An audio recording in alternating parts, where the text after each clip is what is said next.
হিন্দুরা কিন্তু কাফের না, ওরা ধর্ম মানে একেশ্বরবাদ না, বহুশ্বরবাদ। হিন্দুদেরকে আপনি কাফের বলতে পারবেন না। ওনাদের কথা হলো আপনারা মসজিদে সেজদা করেন, কারে? আল্লাহরে। আল্লাহরে কি দেখছেননি? না। তো অতএব আমরা মন্দিরে করতেছি, আমাদের এইটা দেবতা, এই দেবতা হে দেবতার কাছে লয়ে যাবে। দিন দেখলাম এক হুজুর বলছে যে মসজিদ আর মন্দির, মসজিদে আমরা ইবাদত করি আল্লাহকে না দেখে, মন্দিরেও বলে তারা আল্লাহরে না দেখে ইবাদত করে, তাদের মূর্তি নাকি আল্লাহর কাছে তাদেরকে নিয়ে যাবে।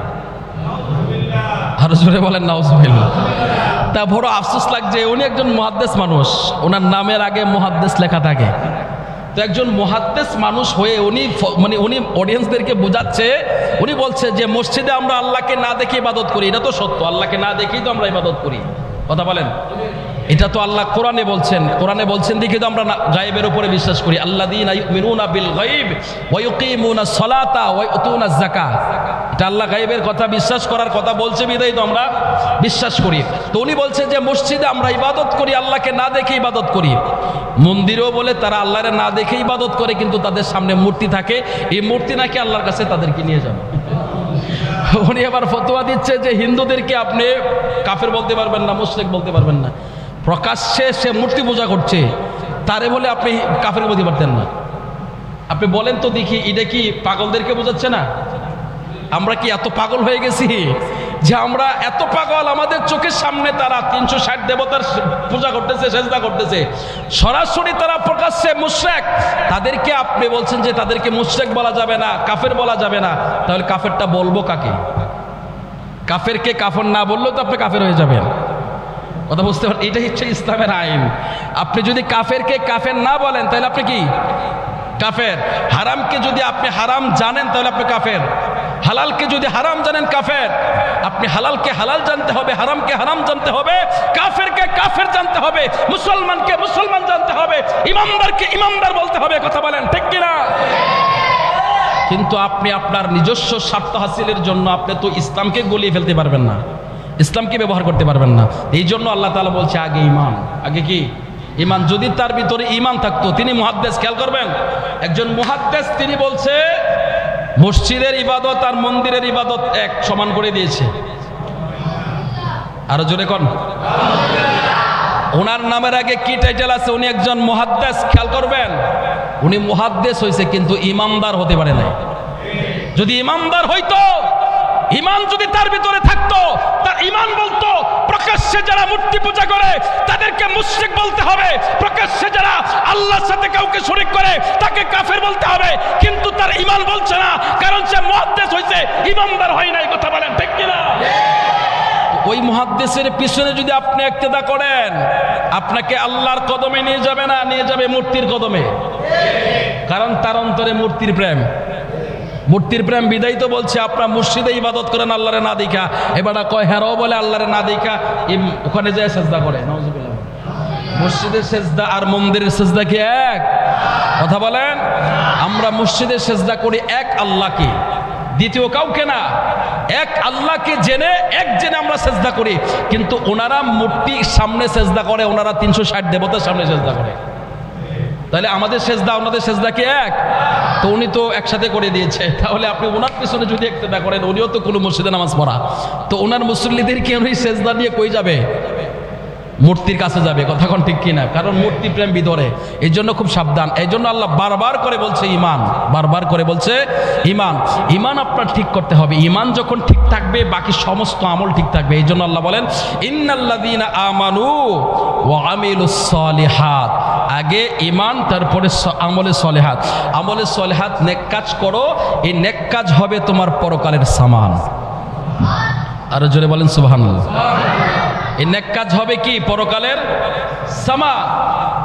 এই নেক কাজ যদি আপনার না থাকে, আমলে সলিহাত যদি আপনার না থাকে, আপনি পরকালের সামান পাইবেন না, আপনাকে কষ্ট করতে হবে। যদি আপনার আমল ভালো থাকে, আপনি কবরের মধ্যে শান্তি পাবেন। যেমন আল্লাহ তাআলা বলেছেন কবরের ভিতরে, আপনারা তো জানেন কবরের ভিতরে মানুষকে যখন কবরস্থ করে চলে আসা হয়, আপনারা জানেন কবরের ভিতরে, কবর দিয়ে যখন আপনারা সবাই চলে আসেন, বাবা হোক ছেলে হোক, কেউ কিন্তু থাকেন না। কিন্তু আমলে সলিহাত যদি কার আমল থাকে, আল্লাহর নবী বলে সে কবরে একা থাকবে না। আরো জোরে বলেন, সে কবরে একা থাকবে না যদি তার আমলে সালেহাত থাকে, মানে নেক আমল থাকে। যেমন নেক আমল কি? নেক আমল হচ্ছে, বলতে পারেন হুজুর নেক আমলগুলো কি? নেক আমল হচ্ছে আপনার নামাজ, নেক আমল হচ্ছে রোজা, দান, সদকা। এগুলো যদি আপনার থাকে কবরের মধ্যে, এগুলো আপনার সাথী হবে। সুবহানাল্লাহ বলেন। আমার নবী বলেন, রে দুনিয়ার মানুষ, আমার আল্লাহ পাক রব্বুল আলামিন যখন তোমাকে কবরস্থ করা হবে, কবরে দেওয়ার পর আমার আল্লাহ তাআলা তোমার সমস্ত নেক আমলগুলোকে আমার আল্লাহ তাআলা কবরের মধ্যে তোমার সাথী বানায় পাঠা দেবে। একটা নেককার মানুষকে যখন কবরস্থ করা হয়, 40 কদম আসার পরে যখন মানুষগুলো চলে আসে, মুনকার নেকির ফেরেশতা যখন কবরের মধ্যে আসে, সওয়ালের জবাব শেষ হয়ে যাওয়ার পর এবার দেখবে কবরটা ফাঁকা, কবরের ভিতরে কেউ নাই। এমন সময় ডান দিক থেকে একজন আসবে তার সাথী হয়ে, জিজ্ঞাসা করবে আপনার পরিচয় কি, আপনি কিসের জন্য আমার কবরের মধ্যে আসছেন? ওই সময় তিনি রেখে বলবে, রে আল্লাহর বান্দা, তুমি তো কবরের ভিতরে একা একা থাকবা, তোমার যাতে একা একা না লাগে আমার আল্লাহ তোমার সাথে থাকার জন্য আমাকে বন্ধু বানায়া, সাথী বানায়া পাঠাইছে। বলে তুমি কতদিন থাকবা? ওই যতদিন ইসরাইল সিংগাই ফু না দিবে ততদিন আমি তোমার সাথে তোমার কবরে থাকবো। জোরে বলেন সুবহানাল্লাহ। তাহলে তুমি যে ইসরাফিল সিংগাই ফু দেওয়ার আগ পর্যন্ত আমার সাথে থাকবা, তোমার পরিচয়টা বলো, তোমার পরিচয় কি? তখন ওই সাথী বলবে যে আমার পরিচয়, আমি হচ্ছে তোমার নামাজ। আরে জোরে বলেন সুবহানাল্লাহ। আমি তোমার নামাজ, তোমার কবরে তোমার সাথে ইসরাফিল সিংগাই ফু দেওয়ার আগ পর্যন্ত তোমার সাথে থাকবো। এবার বাম দিক থেকে আরেকজন সাথী আসবে, যাকে দেখতে আরো সুন্দর, যার হাতে থাকবে খাবার। এক আইটেমের খাবার না, অন্তত 70 আইটেমের খাবার। আর জোরে বলেন সুবহানাল্লাহ। কয় আইটেমের খাবার? অন্তত 70 আইটেমের খাবার। খাবার নিয়ে আসবে, এবার বলবে আল্লাহর বান্দা তুমি আগে খাবার গ্রহণ করো। যখন খাবার খাবে বলে এত সুস্বাদু খাবার জিন্দেগিতে কোনোদিন পায় নাই, কোনোদিন খায় নাই। বলে এই খাবার তোমার সামনে কোনোদিন পরিবেশনও করা হয় নাই। বলে এই খাবার কিসের খাবার? বলে এই খাবার হচ্ছে জান্নাতি খাবার। বলে এবার খাবার খাওয়ানোর পর এবার বলবে আল্লাহর বান্দা তোমার কোনো টেনশন নাই, তোমার কোনো চিন্তা নাই, আমি তোমার সাথে ইসরাফিল সিংগাই ফু দেওয়ার আগ পর্যন্ত তোমার পাশে থাকবো। তোমার খিদা লাগলে এবারে তোমার যতবার খিদা লাগবে আমি ততবার তোমার খাবার দিতে থাকবো। বলে তোমার পরিচয় কি? তুমি কিসের জন্য আসছো? তোমার কি পরিচয়? বলে আমি হচ্ছে তোমার জীবনের রোজা। সুবহানাল্লাহ। আমি রোজা, তুমি সারাদিন ক্ষুধার্ত থেকেছো, আল্লাহর স্মরণে তুমি সাওয়াম পালন করেছো, তুমি আল্লাহর স্মরণে রোজা রেখেছো, যার কারণে আমি তোমার বন্ধু হয়ে থাকবো। যখন তোমার খিদা লাগবে আমি তখনই তোমার সামনে খাবার পরিবেশন করবো। আরে জোরে বলেন সুবহানাল্লাহ। সামনে থেকে আরেকজন আসবে, দেখতে আরো সুন্দর, এমন নূর নিয়ে আসবে যে নূরের আলোতে গোটা অন্ধকার কবরটা আলোকিত হয়ে যাবে। আর জোরে বলেন সুবহানাল্লাহ। যেমন আসমানের চন্দ্র সূর্যটাকে যদি ধরে এই মসজিদের ভিতরে ঢুকিয়ে দেওয়া হয়, কেমন আলো হবে? কেমন আলো হবে? এর থেকেও আরো অনেক জাকজমক চমৎকার আলো কোরআন নিয়ে আসবে। তো উনি জিজ্ঞাসা করবে যে আপনার পরিচয়, আপনি আমার কবরটাকে আলোকিত করে দিয়েছেন। বলে আমি হচ্ছে আল্লাহর কোরআন। আরো জোরে বলেন সুবহানাল্লাহ। বলে আমি হচ্ছে কোরআন, যে কোরআনের ব্যাপারে আল্লাহ তাআলা বলেছেন কোরআন হচ্ছে নূর। কোরআন কি? নূর। কদ জাকুম মিনাল্লাহি নূর ওয়া কিতাবুম মুবিন। এখানে দুইটা নূরের কথা বলেছেন। কদ জাকুম মিনাল্লাহি নূর ওয়া কিতাবুম মুবিন। প্রথম নূর হচ্ছে আমার নবী, দ্বিতীয় নূর হচ্ছে কোরআন। আর জোরে বলেন সুবহানাল্লাহ। কোরআন কি? নূর। যেমন বাস্তবে আপনি দেখবেন একজন হাফেজে কোরআন, আপনাকে যদি তাকে একজন হাফেজে কোরআনকে গবেষকরা একজন হাফেজে কোরআনকে কম্পিউটারের ভিতরে, সুপার কম্পিউটারের ভিতরে ঢুকায়া তালাশ করছে যে সে অনর্গল কোরআন পড়তে পারে, সূরা ফাতিহা থেকে শুরু করে সূরা নাস পর্যন্ত 30 পারা কোরআন অনর্গল পড়তে পারে, তার কোরআনটা কোন জায়গার মধ্যে সেট করা ওইটা দেখার জন্য তার এই সুপার কম্পিউটারের ভিতরে দিয়ে অ্যানালাইসিস করছে, কিন্তু কোনো জায়গার মধ্যে কোরআন খুঁজে পেল না। কিন্তু পড়তে যখন বলা হয় সুন্দর করে পড়তে পারে, কোনো জায়গায় বাঁধে না, আটকায় না। কিন্তু কোনো জায়গার মধ্যে কোরআন লেখা নাই, তার বডিতে কোনো জায়গার মধ্যে কোরআন কি নাই, লেখা নাই, কিন্তু পড়তে পারে। এটা হচ্ছে আল্লাহর নূর। জোরে বলেন সুবহানাল্লাহ। এটা কি? আল্লাহর নূর, যেটা ধরা যায় না, ছোঁয়া যায় না, কিন্তু উপলব্ধি করা যায়। উপলব্ধি করতে পারেন না? আমি যদি কোরআন তেলাওয়াত করি আপনারা শুনলে কি উপলব্ধি হবে না? কথা বলেন। আমি যদি কোরআন তেলাওয়াত করি, আপনি যেখান থেকে শোনেন, দূর থেকেও যদি আপনি শোনেন, তাহলে বুঝতে পারবেন উনি কোরআন তেলাওয়াত করতেছে।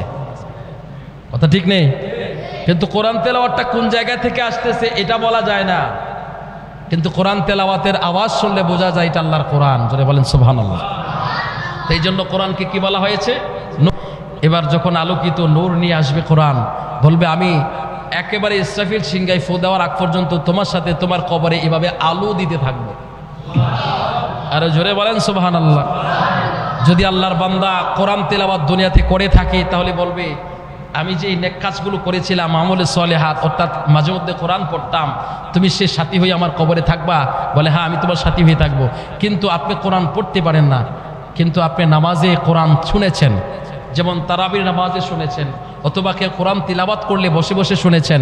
মনে রাখবেন, কেউ যদি কোরআন তিলাওয়াত করে আপনি যদি তার পাশে বসে বসে শোনেন, ওই ব্যক্তি কোরআন তিলাওয়াত করে যা সওয়াব পাবে সেই পরিমাণের সওয়াব আল্লাহ আপনাকেও দান করবে। আর যদি নিয়তটা ফ্রেশ করে আপনি যদি উজু সহকারে তার পাশে সুন্দর করে বসে থাকেন, আর উনি যদি কোরআন তেলাওয়াত করে আপনি তার পাশে বসে আছেন, আপনি পড়েন নাই, প্রত্যেক অক্ষরে আল্লাহ তাআলা 25টা করে নাকি আপনাকে দান করে দেবেন। কিন্তু এখন তো আর সেটা দেখি না। আমরা যখন ছোটবেলায় ছিলাম, আমরা যখন ছোটবেলায় মক্তবে যাইতাম, মক্তবে আমি যেই সময় কোরআন সবক নিয়েছি, আমার বয়স একেবারে অল্প ছিল, তো আমি কোরআন শরীফ তো মক্তবে পড়তাম, আবার বাড়ির থেকে আসার পরে স্কুলে যাওয়ার আগ পর্যন্ত কোরআন শরীফ বাসায় পড়তাম। আমি যখন বসে বসে পড়তাম, আমি দেখতাম প্রায় সময় আমার দাদি আমার পাশে বসে বসে শুনতো। তখন তো আর হাদিস জানতাম না, তখন তো আর এই হাদিস জানতাম না যে শুনলে যে সওয়াব। আমার পাশে বসে বসে শুনতো, আমি দেখতাম প্রায় সময় দেখতাম দাদি চোখ দিয়েও পানি পড়তেছে আর বসে বসে শুনতেছে, নড়াচড়া না, এদিক সেদিকে তাকায় না, আমি পড়তেছি উনি বসে বসে শুনতেছে। এখন যখন হাদিস পড়লাম যে আল্লাহ রসুল বলেছেন কেউ যদি কোরআন তেলাওয়াত পাশে বসে বসে শুনে তাহলে সমপরিমাণ সওয়াব, এখন বুঝে আসছে যে আমার দাদি কেন বসে বসে কোরআন তেলাওয়াত শুনতো। কিন্তু এটা তো আর আমাদের সমাজে এখন নাই।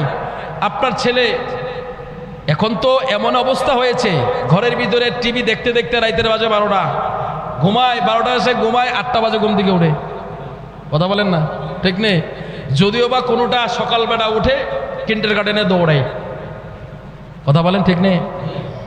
কোরআন তেলাওয়াত শিখার প্রতি কোনো আগ্রহী নাই, আর কোরআন তেলাওয়াত শুনবে যে এমন একটা মানুষও আপনি পাবেন না এখন। কোরআন তেলাওয়াত যে শুনবে, আপনি দেখুন তো কোন বাড়িতে একটা কোরআন তেলাওয়াত হচ্ছে আর পাশে আরেকজন বসে বসে শুনতেছে, আপনার এই দৃশ্যটা এই পুরো এলাকার ভিতরে আপনি খুঁজে পাবেন না। আছে? নাই। যদিও পান, একেবারে অল্প পাবেন। এই যে অভ্যাস আমাদের চলে গেছে, যার কারণে আমাদের ঘরে নাই রহমত, নাই বরকত, কিচ্ছুতে শান্তি নাই।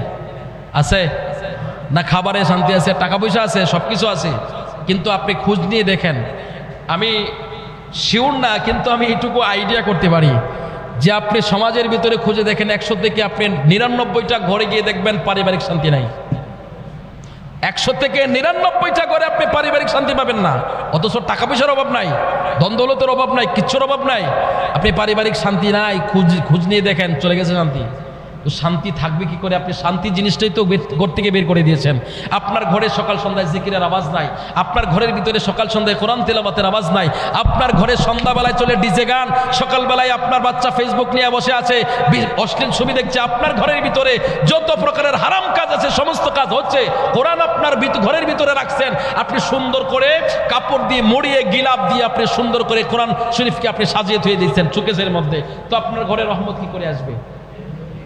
আমি দেখছি, এমনও করে দেখছি, কোরআন শরীফের গিলাপের ওপরে ময়লা পড়তে পড়তে, ওইটা মনে করেন যে বালু পড়তে পড়তে প্রায় 1 ইঞ্চি পড়ে গেছে, ওইটার সাফ করার লোক খবর নাই। ঘরের টিভিটা সকালে এবং সন্ধ্যায় সুন্দর করে মুছে। আছে না নাই? টিভির যত্ন ঘরের ভিতরে বেড়ে গেল, কোরআনের যত্ন নাই, তো রহমত করতে গিয়ে আসবে? টিভি ঘরের ভিতরে রহমত নিয়ে আসবে না কোরআন? নূর কে নিয়ে আসবে, কোরআন না টিভি? তো কোরআনের ওপরে আপনার ময়লা পড়তে পড়তে গিলাপের ওপরে 1 আঙ্গুল পরিমাণ ধুলাবালি পড়ে, ওইটাকে আপনি মাসে বছরে একবার সাফ করতে মন চায় না, আর টিভিটারে আপনি ডেইলি 2 বার সাফ করেন, পরিষ্কার করেন সুন্দর কাপড় দিয়া, এটারে এত যত্ন করেন। তো যত্ন যেটারে করেন ওইটাই তো আপনার ঘরে আসবে। তো যত্ন করে আপনি আযাব করে আনতেছেন, তো আযাবই তো আসবে আপনার ঘরে। কি করে আপনার সন্তান কথা শুনবে? এখন সন্তান কথা শুনে না। আরে কি, ছোট ছেলে থাপ্পড় দিলে মনে করেন যে আড়াই যাবো গা, এই বাচ্চা বাপের কথা শুনে না, আমার কথা শুনে না, এই কি আশ্চর্য। অথচ আমরা দেখেছি ছোটবেলায় বাবা মা চোখ রাঙ্গাইলে মানে মনে চাইছে যে সকালে চক্রাঙ্গানি দিলে বিকাল পর্যন্ত বাসায় আসার আর সাহস করতে পারছে না। এবং হয়েছে না আপনাদের? হয়েছে। কিন্তু এখন ছেলেমেলে এখন করে না তো, রহমত বরকত সব গেছে। তো এখন এই রহমত বরকত যদি আপনি চান, দুনিয়াতেও শান্তি চান, পরকালে শান্তি চান, কোরআন, এই কোরআনকে আপনার সঙ্গী বানান। পড়তে না পারলে যারা পড়তে পারে তাদের পাশে বসেন, তাহলে দেখবেন কবরের ভিতরে আপনার একা থাকবেন না, এই কোরআন আপনার সাথী হয়ে কিয়ামত পর্যন্ত থাকবে। জোরে বলেন সুবহানাল্লাহ। পিছন থেকে শীতল বাতাস নিয়ে আসতেছে, কে? আপনার পরিচয় কি? বলে আমি হচ্ছে তোমার দুনিয়াতে যে দান সদকা করেছো, অসহায়ের পাশে দাঁড়াইছো, মানুষের মধ্যে যে দান সদকা করেছো, সেই তোমার নেক আমল আমি তোমার সাথী হয়ে কিয়ামত পর্যন্ত থাকবো। এবার চারজন একত্রিত হয়ে এবার তাকে সুসংবাদ দিবে। কি দেবে? সুসংবাদ দেবে। হে আল্লাহর বান্দা, তোমার জন্য সুসংবাদ। বলে কি সুসংবাদ আমার জন্য? বলে এক হচ্ছে তুমি ইন্নাল্লাযীনা আমানু, তুমি নিশ্চয়ই ইমানদারদের মধ্যে একজন, ওয়া আমলুস সালিহাত, এবং আমলুস সালিহাত বান্দাদের মধ্যে একজন। তোমার জন্য আল্লাহ তাআলা ঘোষণা দিয়েছেন লাহুম জান্নাতুন নাঈম। আর জোরে বলেন সুবহানাল্লাহ। চির শান্তির ঘর, চির শান্তির উত্থান, চির শান্তির জায়গা তোমার জন্য আল্লাহ জান্নাত বানাইছে। জোরে বলেন সুবহানাল্লাহ।